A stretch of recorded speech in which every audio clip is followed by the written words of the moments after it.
Günah bir insan yoluyla, ölüm de günah yoluyla dünyaya girdi. Böylece ölüm bütün insanlara yayıldı. Çünkü hepsi günah işledi. Kutsal yasadan önce dünyada günah vardı. Ama yasa olmayınca günahın hesabı tutulmaz. Oysa Adem'den Musa'ya kadar ölüm, gelecek kişinin örneği olan Adem'in suçuna benzer bir günah işlememiş olanlara da egemendi. Ama Tanrı'nın armağanı Adem'in suçu gibi değildir.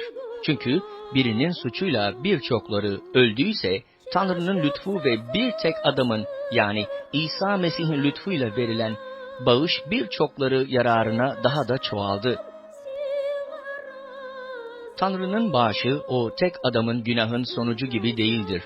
Tek bir suçtan sonra verilen yargı mahkumiyet getirdi. Ama birçok suçlardan sonra verilen armağan aklanmayı sağladı. Çünkü eğer ölüm bir tek adamın suçu yüzünden o tek adam aracılığıyla egemenlik sürdüyse, Tanrı'nın bol lütfunu ve aklanma bağışını alanların bir tek adam, yani İsa Mesih sayesinde yaşamda egemenlik sürecekleri çok daha kesindir. İşte tek bir suç bütün insanların mahkumiyetine yol açtığı gibi, bir doğruluk eylemi de bütün insanlara yaşam veren aklanmayı sağladı.